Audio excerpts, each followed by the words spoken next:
I don't see anything.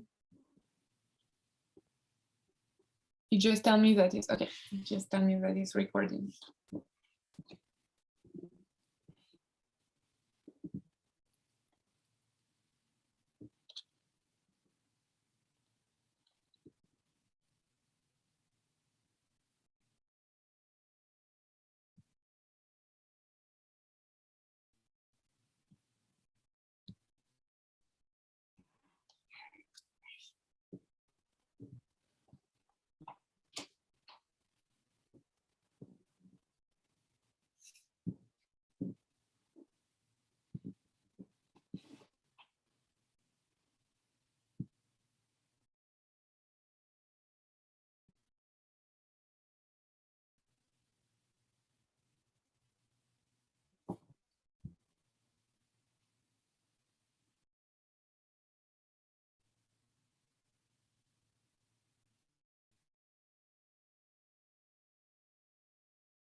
It's the awkward moment when you're waiting for the live to start and the people is just staring at the camera without saying nothing. So that's that.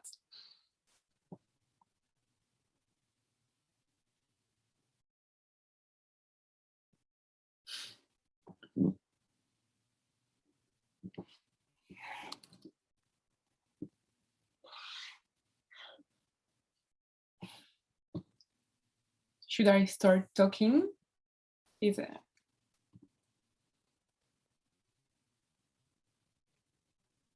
Okay. So hi everybody.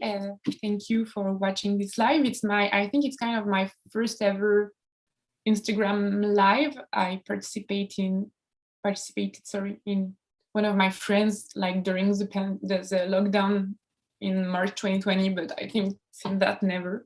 So sorry if I'm not like a master of the medium.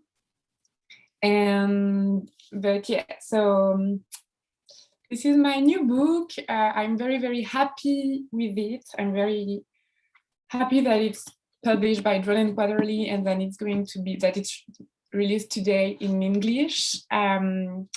It's my second book that is translated. The first one was The League of Super Feminists. And this is also the last book I made. It was released in France in January 2020, so just before the pandemic. So I got to do like a real life event for the release in France. It was kind of amazing. We did like a karaoke night when I was also signing copies. So, kind of my best before pandemic memory. So yeah, I don't know. I'm going to talk a little bit about the book. I'm going to talk about like what I used to draw it and stuff like that, and maybe I can show you some comics I like and some stuff I'm working on at the moment. So we will see, I guess. So maybe I'm going to introduce myself because I'm not sure nobody knows who I am. So I'm French, so that explains my very bad English and my weird accent. It's not my fault. It's the French school system that's not very good at teaching languages. So yeah, and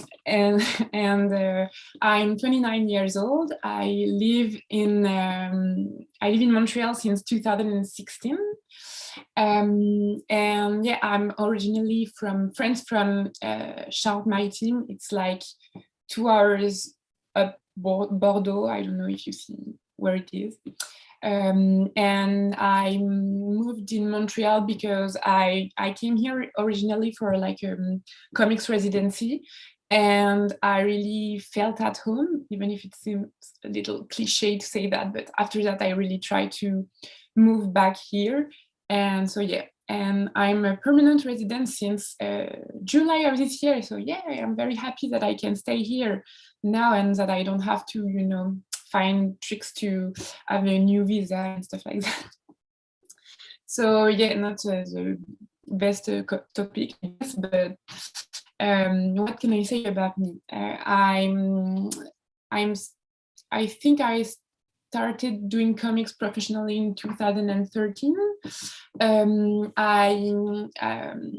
Originally I wanted to be an actress, so I studied like theater and literature in France. And after that, after my life, I don't know to say that, but you know, my first university diploma in theater, I started to study comics in Brussels, in Saint-Luc, for 3 years. And after that, I did sociology and feminist studies master degree in between Paris and Montreal. So yeah, and I'm currently finishing a master degree in Montreal in cinema and creation, like research and creation. I don't know to say that in English if it's the exact same word. So yeah, and I started doing comics. I started doing comics a long time ago. When I was maybe 17, I had like a comic blog, because it was, you know, I think it was 2010, and it was like the wonderful time of comics blog, and so yeah, I just like was telling stuff about my life as a literature and theater student. And then after that, as I started posting the comics I did for my comics class. And then I started doing like didactical comics about feminist subject, like movies and TV shows with like more of a feminist angle and analysis, I mean, with a feminist angle. And then about like more general feminist topics, like maybe why do we say that women doesn't have a sense of humor and stuff like that. And I did my after that, my first publisher, that's called Ankama, sorry, which is also a French publisher, like published my first book, which was kind of compilation of my blog notes and other like original notes for the book. And so I kind of became specialized in didactical comics. So for example, after that, I did the League of Super Feminists, which is a kids book, kids comic about also feminist subject, like vulgarization. I don't know if it's the same word in French and English, but you know, explaining complicated, apparently complicating stuff to a broader audience. And yeah, but what I really wanted to do since the beginning, I was like telling story and do fiction. And at one point I was kind of tired of doing didactical comics. I really wanted to do fiction. And so during that time, I was also doing some fanzine, like zine, comic zine, that I was selling in like convention, like exposing in Montreal, for example, and that I was publishing myself. Yeah. And actually, This Is How I Disappear was a zine at the beginning, but after doing the zine, I was like, okay, I really want to continue this story. I want to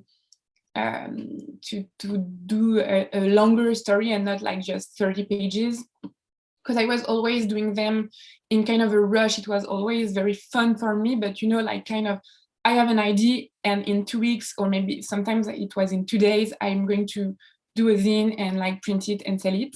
But I wanted to do like a longer story for a long time, and I think I felt ready to do that.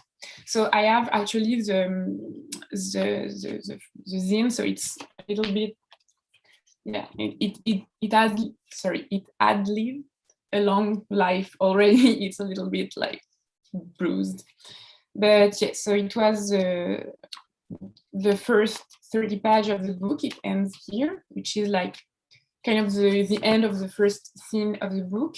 And so after that, I did it in November 2018. And after that, in January 2019, 19, I asked my French publisher if she wanted to publish this book I was working on, and she said yes. So I continued doing that, and yeah, so that's kind of the origin story of this book. So I'm going maybe to tell a little bit about the subject of the book, because I'm just rambling about myself, but that's not the most interesting part. So yeah, this is a book about depression. So yeah, fun subject. It's like as I was saying, a fiction, and it's I wanted to tell the story of a depression. It's not like a book about depression in general. It's not the answer to this. It's not about the reason of all depression or stuff like that. I don't think actually I don't think that depression is something. It's universal, but the causes are very social, are very like anchored in our everyday life and the stuff we are living and where we are at in the. Oh, a cat is entering the room. So yeah, it made me lose my thinking stream. I don't know. Yeah, so I think that every fiction is very political. Not in the. It can be in the activist way, but it's hard because in French I'm brighter in French. I can assure you that, but it's funny because it's like idea I always talk about in French, and I'm like, oh my god, what are the words? But what to say that, like, I think for example the character sorry of this book is a young woman in her mid-20s. She lives in Montreal. She is in she is an artist, so her friends are also artists or like people working in art or culture or stuff like that. And so I think her depression is very anchored in okay, so I can say stuff in French. Sorry. Je voulais dire que c'était quelque chose qui était très collé à qui elle est, sa position sociale. So yeah, I'm moving my hands a lot. Sorry. My mom says it's because she's from Marseille in France, and like people like they talk a lot with their hands. So yeah, not an interesting information. Yeah. So the story is about a young woman with like having a major depressive episode. So depression is not like, oh, I'm fine, then I'm in depression, and then I'm fine again. It's really like oh yeah, so the thing about the what I was trying to say about the political aspect, it was tied to a social position. So yeah, so she's like she lives a certain kind of depression because of who she is, and that's what I was trying to tell with this story. So yeah, so she is going through a major depressive episode, and depression is like kind of vicious in this way that it's you can be okay some of the time and be very bad some other time. You can touch, like you can be at a very low point and then have the feeling that everything is going to be like you're cured or better, and then it comes back and stuff like that. And I wanted to talk about that and to tell this kind of story, and to not just be like, oh, she is in depression because of one thing that is happening right now and she's going to be cured at the end of the book. So the premise of the book is that she is going through a rough time because she doesn't like a day job. She works at a publishing house, and she she is also a poet, and she tried to write a book about a last breakup with her ex-girlfriend, but she doesn't really feel the pain anymore. So we are like, oh, okay, she's not happy with her life, but then you can see that it's more that depression is also a repercussion of stuff that you have lived before. So it's a book that talks also about sexual trauma, sexual violence, and so I want to say, before I talk a little bit more about that, that I really wanted to do a book that was not triggering. So it was really the first thing I wanted. I wanted it to be not difficult to read, not like an hard reading, not a triggering reading. I really, it was very important for me that the people that live through the stuff that are told in this book were not triggered. And I think it's very important to take care to, I think when you're writing a story, it's very important to think for whom you're writing for.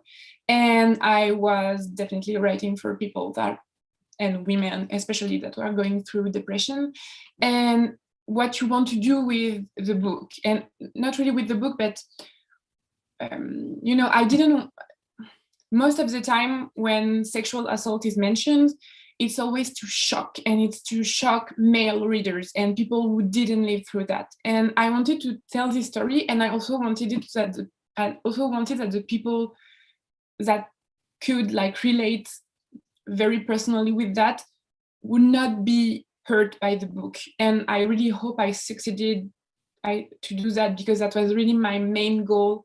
I really wanted it to be a soft and tender read, even if it's hard sometimes, and if the subject is difficult. I really wanted it to be something, I think something tender, something kind of sweet. And I'm always talking about how I like bittersweet stories, but that's kind of, again, what I wanted to do with this book.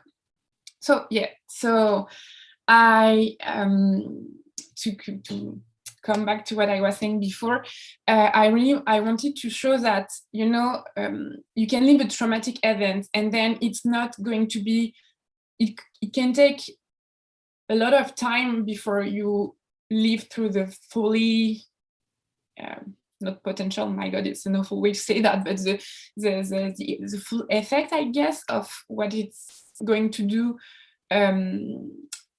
on you. And then also I kind of come back to the social position and like the society and the sociologic aspect of fiction and this book also. It's, my character would not be in this place if the mental health system, social system was more like open, and if we could like have access to mental health care like freely and easily, and that it was not something very expensive and very hard, because even if you have the money, it takes some time, and if you don't have the money, it's kind of almost impossible. And that also, that if you're not suicidal, because there is like a stigma about mental health, and I think in this case about depression, I won't talk about other mental health aspect, but it's about depression, and there is like a stigma that is, either you're fine and you're functioning normally, or either you're like suicidal and you're going to try to kill yourself. And that's the only time that we're going to take you maybe seriously, but also like with a lot of pity and with a lot of maybe undermining what you have been living through. So that's what it's, I'm sorry, I'm a little all over the place, but that's kind of the story I wanted to tell, like through the story of this young woman, I kind of wanted to touch to all these aspects. But also I think it's not, when I'm saying things like that, it sounds like I wanted to do also another didactical book, but through fiction, but it's not like that. I really think that all stories are very political in this way, are very social, and that thinking that your story is neutral and just something, in French it's acontextuel, like, you know, there with no context, with no social context, is like a very biased way to see what just, I'm losing my thought, but you know, you cannot be neutral, never, and thinking that your story is neutral and just about one character, and I don't know, I think it doesn't make sense for me. And so yeah, so I just think that all fiction are I don't know, very complex, and all story, I mean, like, I'm just talking about fiction, and also I'm not having all the words that I should, but you know. Yeah, so that's kind of thank you for the Drone Quarterly team for encouraging me with the chat, because you know, I'm like, sorry, I'm so stupid, but that's also kind of my move, you know, always. I'm always saying sorry, and I'm always saying that I sound stupid. So you know, you're kind of you can see that in action. So I don't know what I can say about the book, like about the story without not spoiling, because you know, it's not plot twists, ending or stuff like that. Maybe I can talk about an interesting point before showing you maybe the original drawing or stuff like that. I'm saying stuff like that a lot, my God. So yeah, so one interesting point that I noticed when the book was published in France was that, how to say that, like a lot of the critics, and especially the male critics, were talking about the book like if the end was a plot twist, you know, because it mentions the sexual assault. But actually, in the beginning, the first scene, which is with a therapist that Kara, the main character, tried to see, she mentioned it, you know, but it's not saying, oh, I was assaulted or stuff like that. Oh, sorry. I'm like kind of angry with myself because it's a serious subject and I'm talking about it like it's, I don't know, something very light. But so it's because of the language and not because of what I'm thinking about that. Yeah, so it's mentioned in the book at the very beginning, and it's yeah, I have the page right here, and it's mentioned she's talking about like a traumatic event, and I found that kind of interesting how about a lot of the male critics were just like, oh, the end is a plot twist, and when like the female readers and the female critics, not all of them, but a lot of them just got it at the beginning. So I think it's kind of an interesting point about, you know, we talk a lot about the male gaze, and I'm very interested in that. I'm actually trying to do my essay from my master degree about like the female gaze, but you know, not just the representation, more about how the story are how the stories are told. And but you know, it's because I think those kind of events are always told, when they are told from a male point of view, they're always like it's very explicit, very graphic, and it's not something implicit. And for example, one of the I'm trying to find a good example to tell that, but okay, so you know, in Thelma and Louise, which is by Ridley Scott, but you know, the screenplay is by oh my God, I lost her name. Well, it's a woman who wrote the movie, and like she had a lot to do with the directing of the movie also. And in Thelma and Louise, they at what moment, I think it's Louise that said to Thelma, oh, it would have been way worse if we didn't kill this man, and that if we just let it happen. And she doesn't explain it more than that, but I'm always crying when I see this moment of the movie, because I think all the women understand what she wants to say with that. And so I don't know where I'm going with that, but like the stuff about talking about those subjects with a more concerné. I don't know the word in English. Yeah, Calicuri is the name of it's a woman who wrote the screenplay of Thelma and Louise. Yeah, so I'm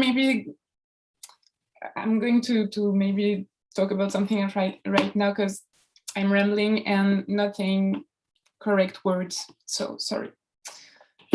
That's funny, because I'm actually very good in English. I understand a lot of stuff, but talking is like the end of the word, apparently. No more sorry. Okay, yeah. So I'm going to show my original drawing. So first of all, I'm going to show the tool I use, and it's sorry for my name. It's Rotring isograph, and it's 0.20 tip. It's very, very nib tip. I don't know. It's very, very thin, and it's very, very nice, because the Rotring has a very good, like, dense black ink. It's like, it's very black and it's very contrasted, so it's perfect for me. But also, it's very fragile, and so this is the one I was currently using just for the lettering of my new book, and it broke just. It always broke for no reason, Sometimes it's because you drew like that because instead of like that, or I don't know. It's just it's so expensive, and it's really, really crap quality. And rumor has it that when in the 70s, 80s, they were very good quality, but now they're like very expensive, and you have to buy a lot of them if you want to do one book. So I'm just throwing a little shade, but so this is what the original drawing looks like. I really like this one because it talks about ASMR, and I really wanted to put some ASMR in my book. And as you can see, I draw. I don't know if you can see it with the Instagram like layout, but I did the pages like as they were going to be in the book, because it helped me with the composition of the page and how I want I always think about like how the reader is gonna read, like what is or her eye or their eyes is going to do. And it really helps me to draw like it's going to be at the end, because I can have a more clear vision of the layout. So yeah, I can show you.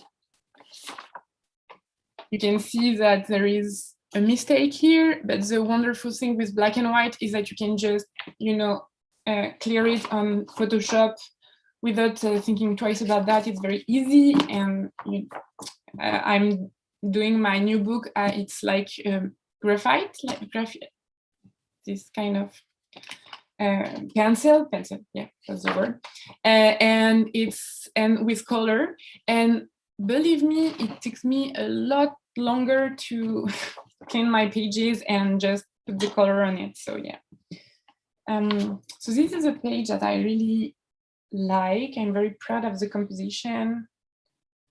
Yeah, I don't know, a page with a lot of Instagram, so it's kind of on topic for this live.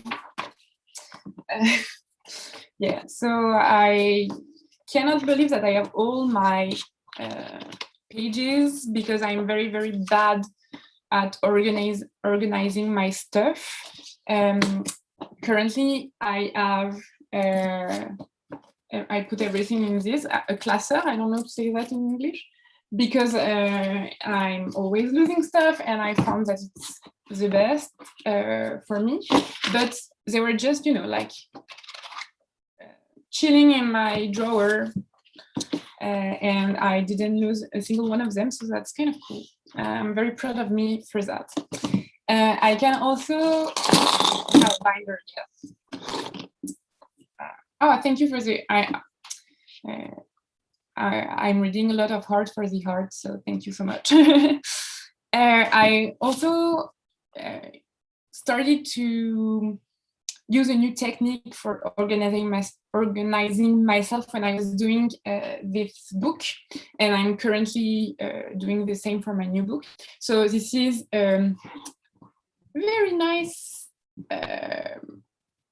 and I don't have the word for carnet either, but notebook, yeah, of the, I think in English it's The Young Girl of Rochefort.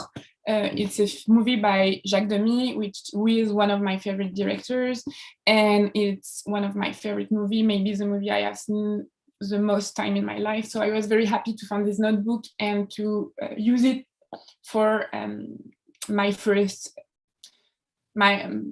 fiction, comic book, because it was such an important step for me in my career and just in my happiness.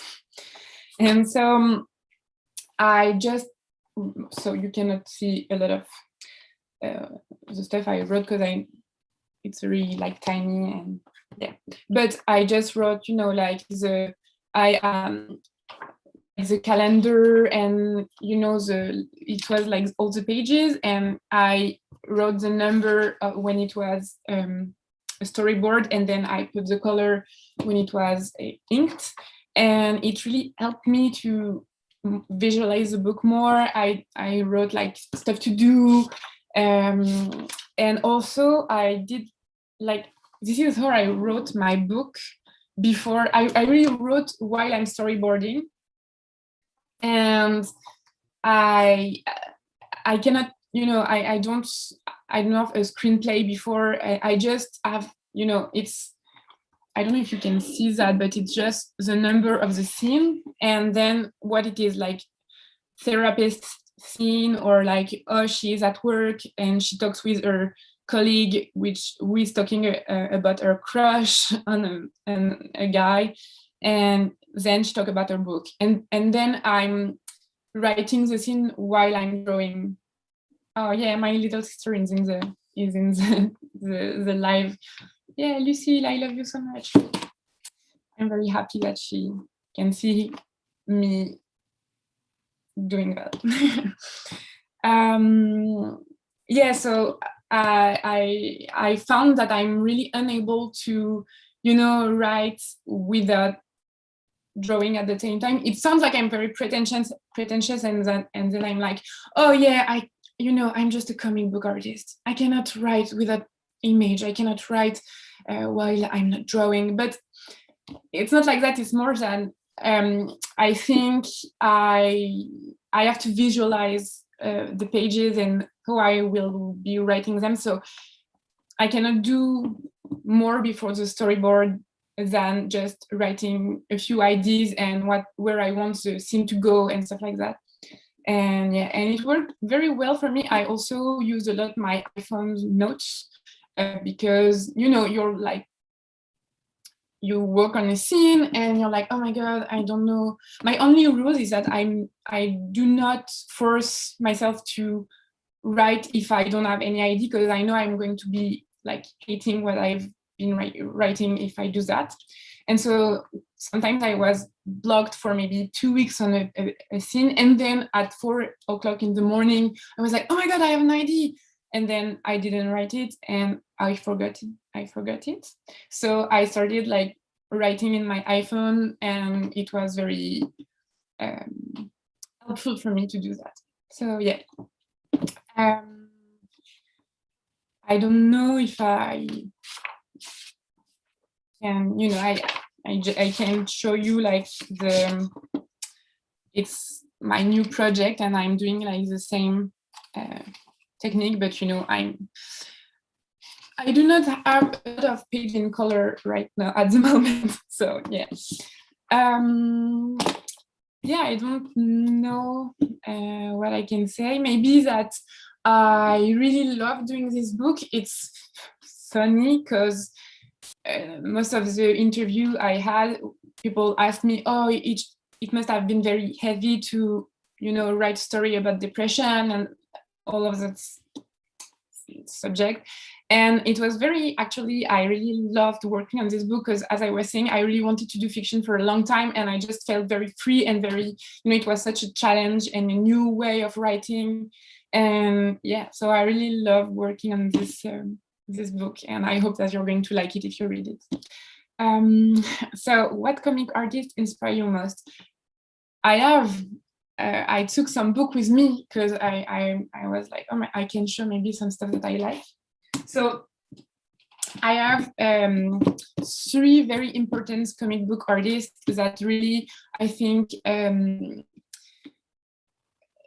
impact my way of doing comics and my way of drawing, but really change my vision of comic books and how to do comics. So first of all is Moi aussi je voulais l'emporter. I think it's a woman's work in English. It's also at Drone Quarterly, from Julie Delporte.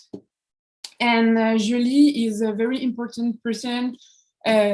She's a very good friend, and she taught me a lot of stuff, I feel, but also her work is very, very important to me. I think when I was reading her first comic book, Journal, it really changed my way of seeing comics. It was very like a life-changing reading, and yeah, it's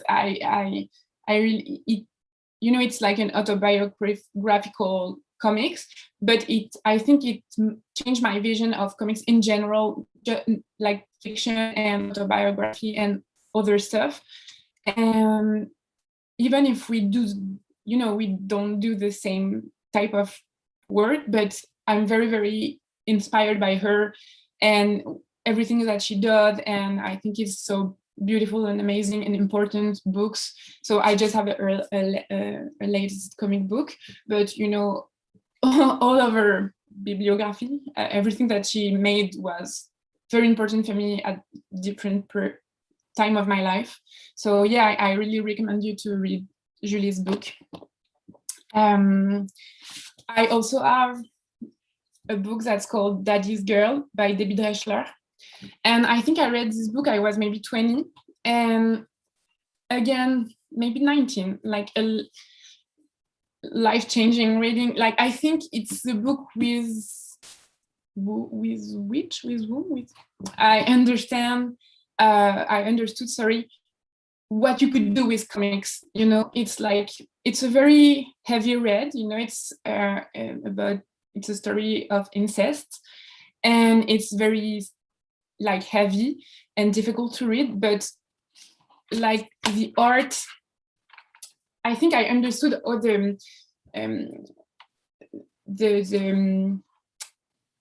way to draw a story and to tell a story was as important as not the screenplay, but I don't know how to say the scenario, but that comics was a complete art, and not that other art are not complete, but it's like cinema for me.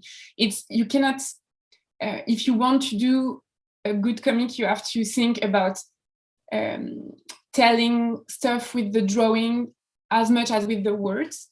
And I think I understood that with this book, and which is to this day, I think, one of the greatest comic book ever. And so you can see, it's very heavy in the drawing too, very dense.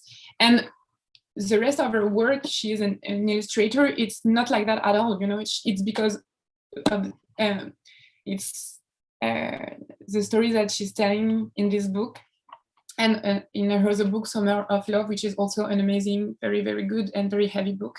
But yeah, I'm sorry that I don't have the good words, the perfect words to talk about this book in English, but it's such an important book. And I, in the Angoulême Festival, which is the biggest comic book festival in Europe, in France and Belgium, but I'm not sure. I think in Europe, but I'm not sure about that. And you can, when you're an author, you can vote for who you want to be the Grand Prix, the grand prize. For like, it's like a prize for all your career.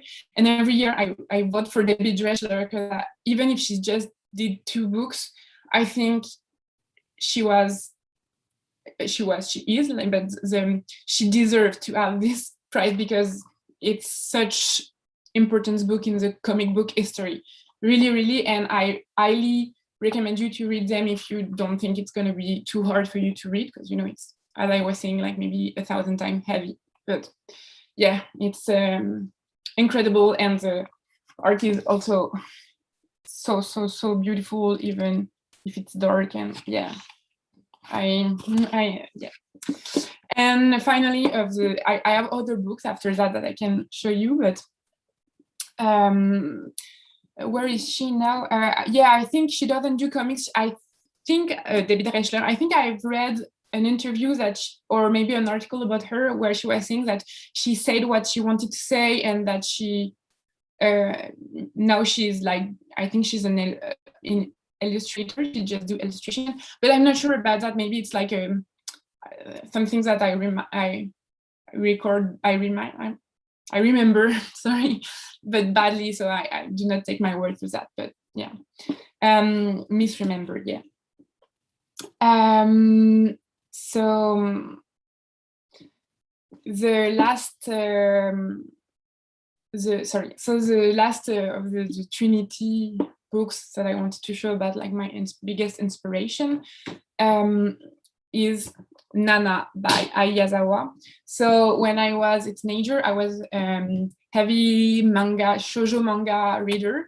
Actually, I think my first one was Fruit Basket when I was 10. I remember, like, exactly, actually it was the summer of my 10-year-old's 10th birthday, and I bought the first one of the Fruit Basket, and I really like Fruit Basket, but not as much as I love Ayazawa, and I especially love Nana, of course. I also love Miyonafuji, and Gas is also one of my favorite shoujo manga, because I must admit that I think I just read shoujo, and yeah, and I think shoujo has such a bad rep because it's for young girls and it's made by women, and I think that it's because of sexism, but the stories are actually so diverse and rich and complex, and there you can find like very light stuff and very heavy stuff. Like, I'm thinking about Ayashi no Ceres. I don't know if you read that, but I think I read that I was maybe 12 years old, and it's such a dark story with a lot of blood and massacre and curse, and I was like, oh yeah, it's a shoujo, yeah. But why I chose Nana is because first of all, the aesthetic, even if everyone is very, very thin and it's not good for your body image, but I think the emotion of the characters, the face, it's so beautiful and so amazing, and it's so rich. And Ayazawa is really one of my model for the faces and the emotion, and because I really try to do, I don't know how to say that, but this is something very important to me when I'm drawing. I really want to show the emotion of the characters, and she really inspired me with that, and I come back very often to a work to be inspired more, I guess. So yeah, so this is my holy trinity of comic books, but I have a lot of other books that I can show you. I'm going to maybe answer a question about like how long did it take from start to finish. It took me just a year. It took me a whole year, but I did like so I did the first zine, the first 30 pages in November of 2018, and so it was I think I did them in 2 weeks, And then I stopped working on that until January 2019, sorry. And I think I finished the book in November of 2019. So yeah. And yeah, Drone Quarterly folks have a lot of feels for Nana. Yeah, me too. Yeah. Will Ayazawa ever finish it? I don't know. Maybe she's fed up that everyone is waiting for her to do that. But, you know, one thing that I really loved about an anecdote, I don't know if it's the same word in English, but my two favorite comics, shoujo, are so Nana and Gals by Miona Fuji. And Ayazawa and Miona Fuji were best friends. And they talked about each other, you know, in the small appendix in the that you can find in shoujo. And I really loved that because I was a really big fan of their work. And I read recently Miona Fuji did like a lesbian love story one shot, and it was so good. And I really want to. I think I read it in you know, in scans, because I don't think it was ever published in English or in French. But if it's released in French or in English, I'm going to buy like 1,000 copies, because, you know, very iconic to have one of your childhood favorite mangaka do a lesbian love story, which is good. So not good, but, you know, not like cliche. So I can show you maybe, oh my God, sorry for my hair. I can show you maybe some other comics that I really love. So did you have to study about depression before writing the book? No, I talked a lot with, you know, I'm when I write, I want to be very observant. So I have to observe, but I'm, you know, it's based on my own experience and my friends and stuff that I saw in my everyday life. So yeah, no, for this book, I just try to be attentive to the thing around me, and that's what I used to write. It's kind of a lame answer, sorry, but, you know, that's how I work. I was very inspired by Eric Romer and Agnès Varda, who are two of my favorite filmmakers, and I kind of discovered their work maybe 2 years before starting writing fiction, and starting to do zines and stuff like that. And I read a lot of their interviews and how they were working, and both of them, you know, were very observant, and it made me think that, oh, maybe I should try to do that also. I think I was kind of already doing that. I really love, like, you know, talking about everyday story. I really love a very, I don't know how to say that, but something very not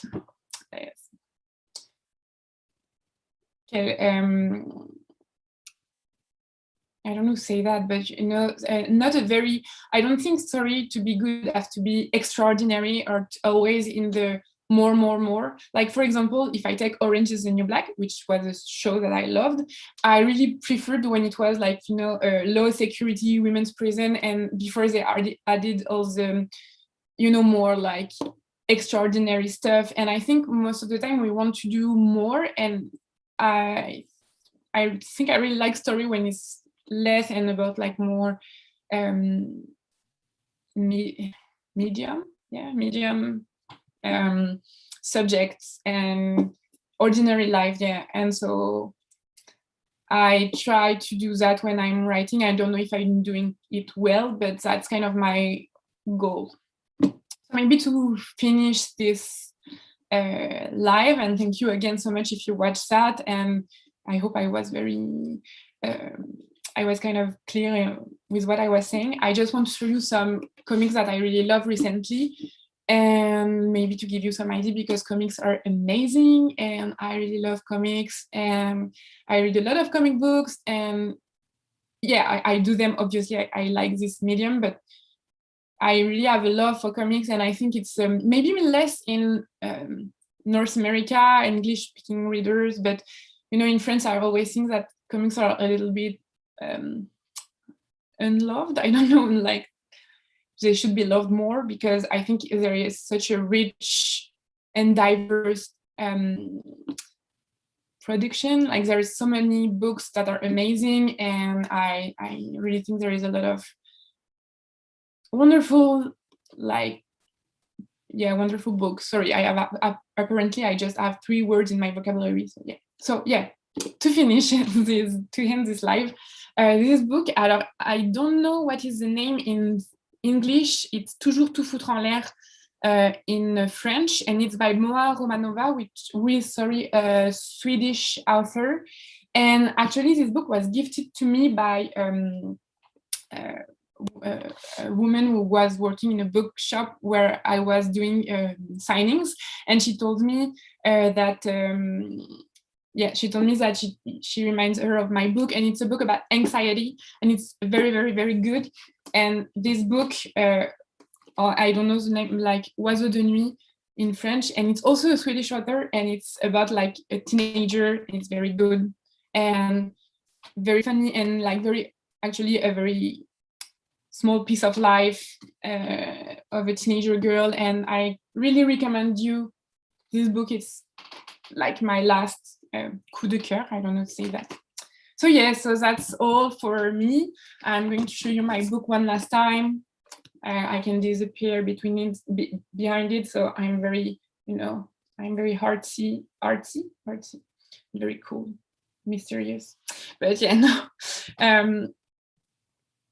This is my book, and it's released today, and I'm very happy with it and with the translation. And I want to thank the translator who are very incredible, and we did incredible work.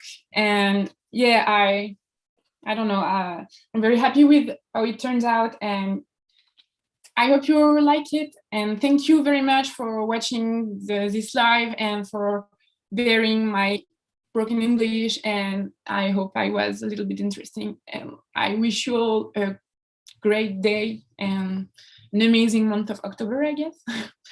Bye, and thank you so much.